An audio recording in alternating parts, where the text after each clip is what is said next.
kita akan memasuki parallel session. Kami sampaikan kepada Prof. Raihani dan Bapak Munrohim apabila berkenan, barangkali bisa menyaksikan, tentu akan lebih sangat membanggakan dan bisa untuk nanti mungkin kalau ada waktu bisa memberikan komentar. Adapun parallel discussion yang akan kita selenggarakan ini tentu merupakan perpaduan dari pendidikan agama Islam dan juga ekonomi syariah. Ada 10 pemakalah yang oleh karena waktu kita batasi hanya menyampaikan abstraknya saja, poin-poinnya saja, kemudian nanti akan dilanjutkan dengan sedikit tanya jawab begitu. Namun sebelumnya akan saya bacakan beberapa tata tertib yang perlu kita ikuti bersama. Yang pertama bahwa peserta diharapkan menggunakan nama yang benar untuk mengantisipasi hal-hal yang tidak kita inginkan gitu, sehingga IUM kita ini menjadi lebih terkendali. Itu yang pertama. Jadi penggunaan nama itu bukan untuk memasung, bukan, tetapi untuk mengantisipasi hal-hal yang tidak kita inginkan di luar kita, di luar dugaan kita. Yang kedua, diharapkan ketika nanti parallel discussion, ini semua peserta bisa mengikuti dari awal sampai akhir. Kemudian pada saat ada presentasi, diharapkan modenya di mute ya sebelum nanti dibuka sesi pertanyaan. Dan bagi yang akan menyampaikan pertanyaan, diharapkan untuk bisa mengangkat tangan, ya, khususnya yang mengikuti Zoom. Dan bagi yang mengikuti streaming YouTube itu bisa menyampaikan pertanyaan itu di kolom kolom komentar begitu. Kemudian daftar hadir nanti akan kita share di akhir ini untuk biar tidak terjeda gitu, bisa langsung dilakukan proses presensi dan pengumuman yang lainnya. Dan kita harapkan bahwa peraturan ini tidak menghambat pelaksanaan parallel discussion kita, tapi justru akan lebih melancarkan. Baik, Bapak Ibu, itu yang saya sampaikan sebagai pengantar dari parallel discussion. Kemudian parallel discussion ini akan dipandu oleh teman kita, Bapak Agung Guritno, MPD. Kepadanya disilahkan, monggo Pak Agung.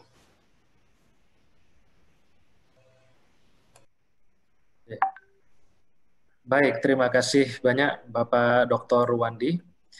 Bismillahirrahmanirrahim. Assalamualaikum warahmatullahi wabarakatuh. Waalaikumsalam warahmatullahi wabarakatuh.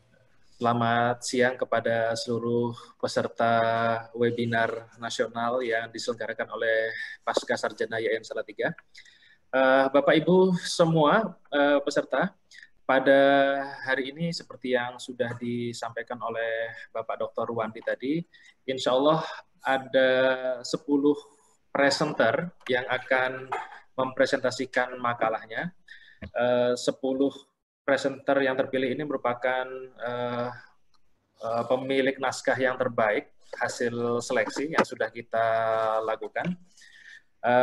Saya akan membacakan ke-10 nama presenter tersebut, dan hal ini merupakan sekaligus sebagai urutan presentasi. Jadi nama pertama yang saya sebut akan menjadi presenter pertama, demikian seterusnya. Urutannya adalah sebagai berikut. Yang pertama Ibu Yuyun Sunesti, kemudian kedua Ibu Lucy Pujasari Supratman, yang ketiga Ibu Dwi Estiningsih, yang keempat Ibu Enika Wulandari, yang kelima Bapak Wiono, yang keenam Ibu Ana Maulida Sabila, yang ketujuh Bapak Ahmad Fikri Sabik, yang kedelapan Bapak Tri Hartono, yang kesembilan Ibu Rifah Munawaroh, dan yang terakhir Ibu Puji Yuniarti. Ini baik, kita lanjut ke presenter ketujuh, Bapak Ahmad Fikri Sabik. Fikri Sabik. Ya, Bapak Ahmad Fikri Sabik. Ya. Oh baik, ya sudah ada bersama kami.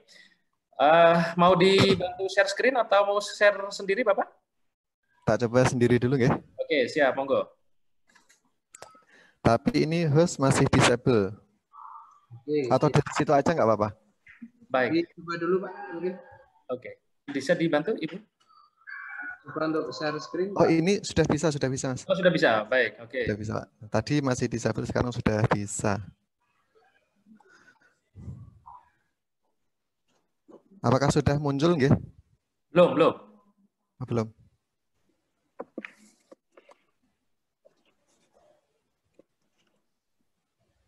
Sambil dimulai Belum nggak bisa apa-apa, Pak. nopo dari mriku mawon. Oke, baik. Dimulai aja dulu. Ya. Sambil dimulai bisa, Bapak? Oh nggih, siap. Ya, Assalamualaikum warahmatullahi wabarakatuh. Waalaikumsalam.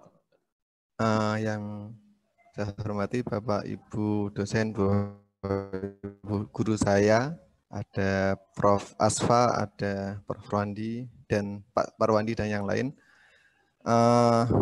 Langsung saja nggih ke pembahasan. Dalam penelitian yang saya lakukan ini adalah berjudul tentang dukungan pemerintah desa terhadap pembelajaran jarak jauh di masa pandemi. Penelitian ini berada di Desa Sepakung, Banyu Biru, Kabupaten Semarang. Begitu untuk penelitian ini ada 2 orang yang membuat. Pertama saya sendiri, kemudian yang kedua adalah Mas Muhammad Sa'dullah yang hari ini juga hadir. Nanti akan juga memberikan materi juga, akan menambahkan pembahasan juga begitu. Itu langsung saja next. Situasi pandemi seperti ini menyerang memberikan dampak ke salah satunya adalah dunia pendidikan. Kalau yang biasanya pendidikan dilaksanakan di sekolah di masa pandemi yang kita mulai dari pertengahan bulan Maret lalu, pembelajaran dilaksanakan secara jarak jauh atau online, baik jarak jauh atau online begitu. Itu dari pelaksanaan pembelajaran jarak jauh atau online ini yang kemudian ada berbagai masalah yang muncul begitu. Di next, lanjut.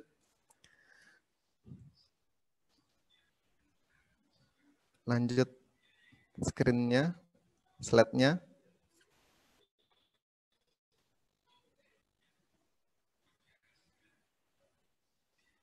Next, okay. Di sebelumnya tadi di slide ketiga, coba, okay, slide ketiga.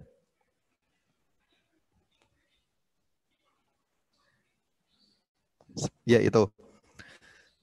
Okay. Pada awal-awal pelaksanaan pembelajaran jarak jauh di pertengahan bulan Maret lalu, saya mengadakan penelitian di sebuah sekolah bahwa 40% orang tua itu kesulitan mengkondisikan anak-anaknya, mengajari anaknya untuk belajar begitu. Kemudian 30% orang tua juga ada kendala waktu bekerja dan sebagainya. Pulang sudah sore, sudah malam, sudah capek, harus ngajari anak, itu menjadi kendala juga dalam pembelajaran jarak jauh.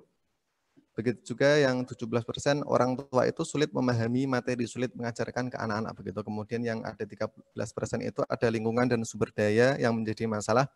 Ada ketersediaan smartphone dan sebagainya, itu menjadi masalah dalam pembelajaran jarak jauh ini. Kemudian next berikutnya,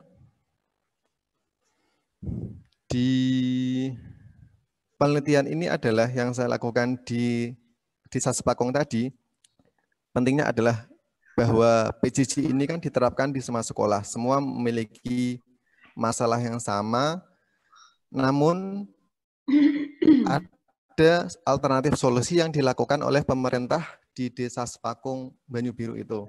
Mereka memberikan solusi yang solusi ini nanti bisa menjadi role model untuk diterapkan di sekolah-sekolah lain di daerah-daerah lain begitu. Next, di metode penelitian saya lewati aja nggih. Kemudian selanjutnya dari Mas Abdullah bisa menyambung atau saya lanjutkan mawon. Di Desa Sepakung itu ada, Mas Abdullah udah bisa connect, monggo Mas Abdullah. Infografis Desa Sepakung.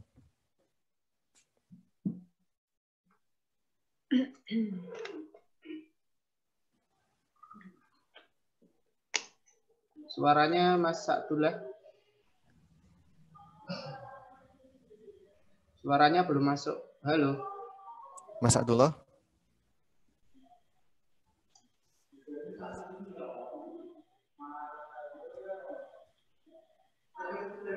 Tanda mute-nya sudah dinyalakan kan? Nah, ini sudah masuk. Oke. Kurang dekat mungkin mic-nya, Mas.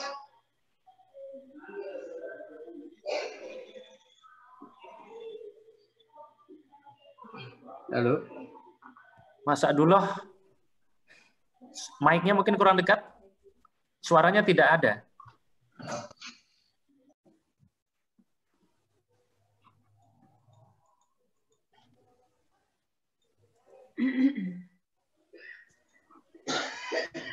Kak, aku bisa di spotlight kayak iya. Halo, halo. Halo. Oke, halo. Ya, Oke. bisa dengar. Oke, sudah. Silakan dilanjut, Bapak. Pak Sadullah.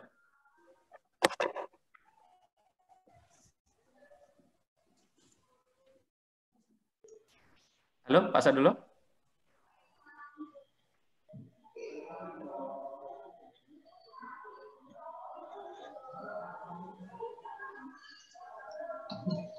Langsung ke Pak Fikri aja, nganu. Oke, selanjut mawon nggih. Oke, siap.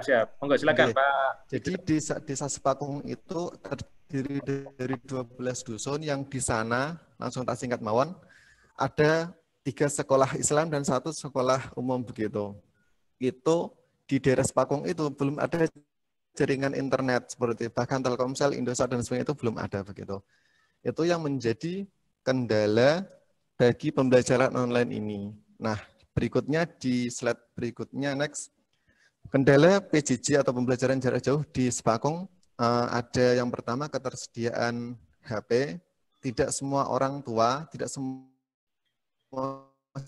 siswa itu memiliki HP. Kemudian pendampingan orang tua yang kurang karena di sana mayoritas adalah petani di perkebunan pertanian, kurang bisa mendampingi secara penuh begitu. Kemudian sumber daya orang tua untuk mengajarin ke anak-anaknya itu juga kurang. Kemudian terakhir adalah jaringan internet itu. Nah, di slide berikutnya, dari berbagai masalah itu, pemerintah Desa Sepakung mencoba untuk memberikan alternatif solusi, yaitu jaringan internet gratis untuk siswa, untuk guru, begitu. Yang itu program ini diambil dari dana desa sebesar kurang lebih 40 juta rupiah.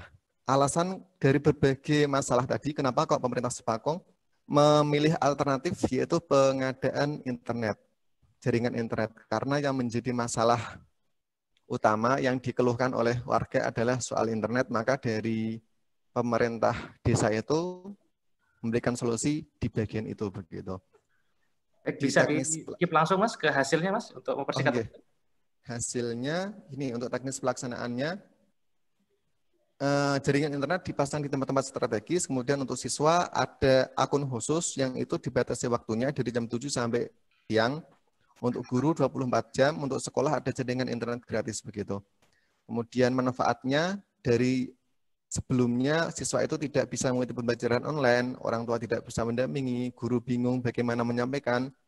Dengan adanya itu bisa menjadi alternatif begitu, lebih mudah untuk pembelajaran online-nya. Nah, dari situ, dari pemerintah pun juga memberikan antisipasi. Kan internet itu kan bahaya dari berbagai informasi belahan dunia masuk di situ. Dari pemerintah desa memberikan alternatif antisipasi biar tidak disalahgunakan. Begitu. Yang pertama ada batasan waktunya itu untuk siswa, kalau untuk guru 24 jam, kemudian ada pendampingan orang tua dan memblokir konten-konten yang tidak pas untuk anak-anak sendiri. Ketika misal seandainya di sana tidak ada antisipasi ini, barangkali di penelitian saya fokusnya adalah mengkritisi kebijakan pemerintah itu begitu. Tapi karena di sana sudah ada antisipasi itu, maka penelitiannya sampai di bagian ini begitu. Itu untuk hasilnya adalah berikutnya ada tadi dukungan dari pemerintah, pengambil kebijakan tadi, anak-anak dimudahkan, guru, orang tua dimudahkan, dan juga ada langkah antisipasi dari pemerintah desa kaitannya dengan penggunaan jaringan internet itu. Nah, berikutnya kontribusi untuk penelitiannya, kontribusi langsung dari penelitian ini adalah di Sepakung itu bisa menjadi role model dan penelitian ini bisa menjadi referensi untuk menawa dari daerah lain kaitannya dengan hal itu. Tapi ada kabar ya, insya Allah pendidikan itu nggak lama lagi juga dibuka begitu. Itu barangkali Dan terakhir, di situasi pandemi seperti ini, butuh yang namanya sinergitas kerjasama dari berbagai sektor untuk membantu masyarakat beradaptasi, begitu, termasuk untuk pendidikan tadi. Barangkali itu, mohon maaf. Assalamualaikum warahmatullahi wabarakatuh. Waalaikumsalam warahmatullahi wabarakatuh. Baik, terima kasih Pak Ahmad Fikri Sabik atas pemaparan materinya. Sepertinya ada yang akan bertanya dari Ibu siapa tadi? Bisa di spotlight kan? Iya. Ya tadi ya. Tapi videonya tidak aktif. Oh, videonya tidak aktif. Oke. Tapi adakah bisa ini mendengar suara atau berfungsi suaranya Ibu Kartika? Beliau di mode mute dan videonya tidak aktif di sini. Saya minta untuk start video, belum aktif beliau. Oke, baik. Mungkin yang lain dulu, Pak. Lain dulu. Oke, baik. Oke, di YouTube dan di ini belum ada pertanyaan. Nanti jika ada di selama berlangsung di sisa waktu ini, nanti akan kita arahkan kembali ke Pak Ahmad Fikri Sabik.